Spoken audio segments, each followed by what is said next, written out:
Hello everyone, welcome back again for the chapter 3 RFIC module design 1 MMIC amplifiers. Myself and Najibullah, student ID 2024190230.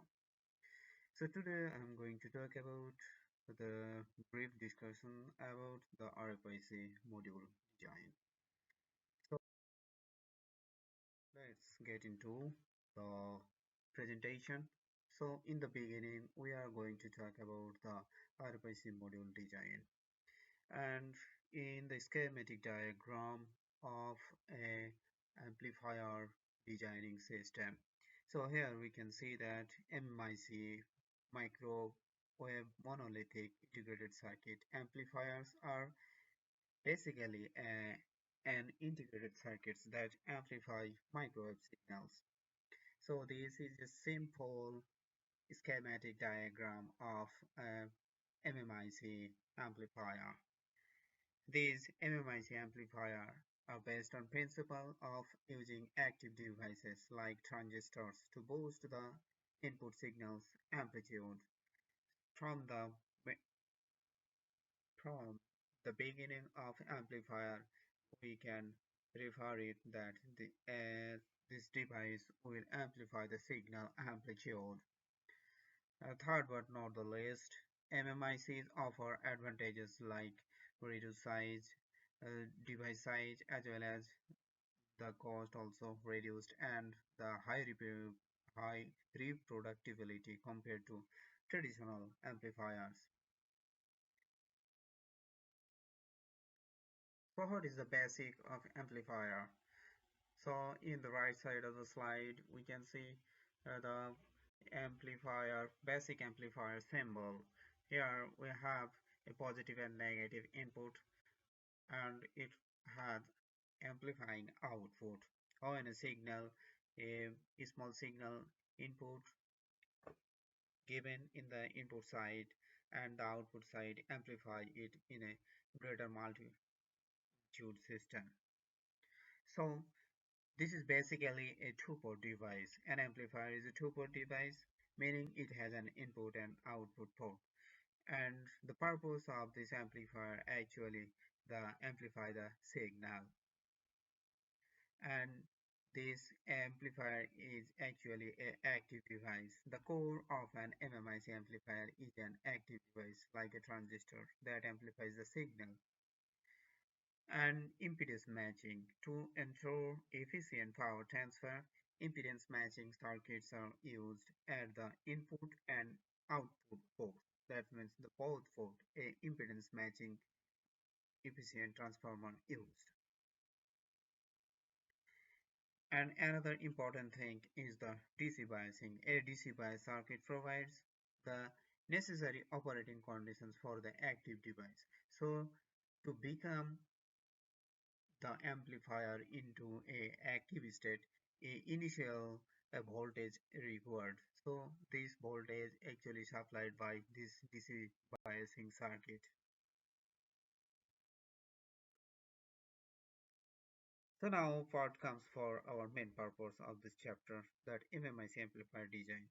So these MMIC amplifier designs take place into different steps following by different steps. So these are the following steps will be followed to design MMIC amplifier. So first we need to impedance matching. That is the matching the input and output impedance to the source and load impedances respectively is crucial for efficient power transfer. We also need the DC biasing. Bias circuits are used to set the operating point of the transistor, ensuring it operates within its linear region. And we also have to maintain the circuit architecture.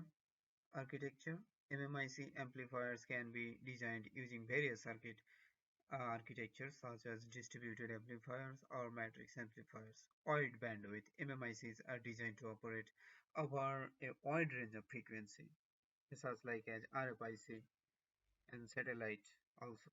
High gain MMICs are designed to provide high amplification level. Low distortion MMICs are designed to minimize signal distortion at the output. So now come for the low noise amplifier.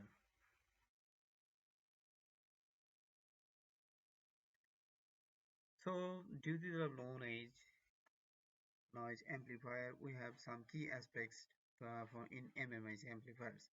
And these noise are intrinsic noise and device-specific noise.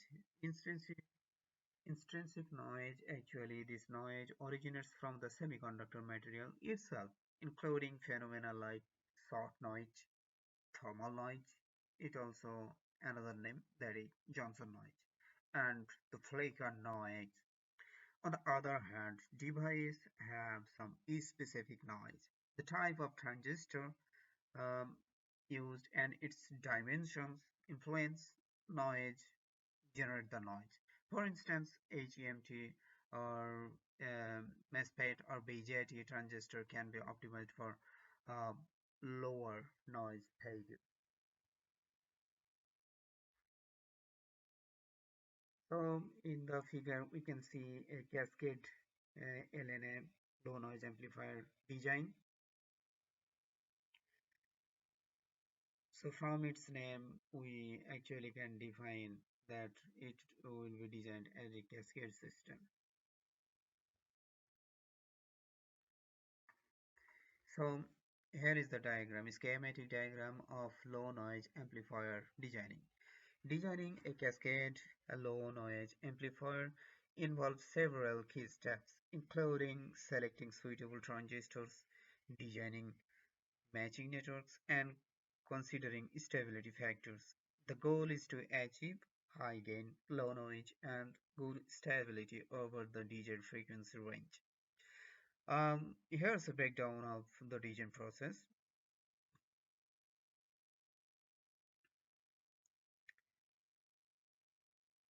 Firstly, specification and topology, and we have to also select transistors, and we also need to design the layout.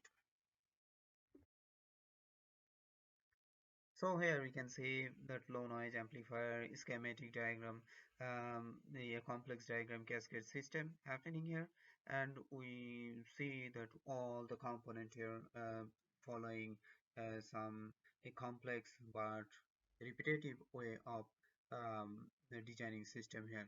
So here we can see the S parameters, noise figure, also gain, stability, circles, and group delay versus frequency, everything included in this schematic diagram. And here we can see that max model compared to S parameter data, and these are all the frequencies related things that are based on this principle. These LNAs, low noise amplifier actually worked on. So here we can see the frequencies varies from 400 megahertz to 20 gigahertz.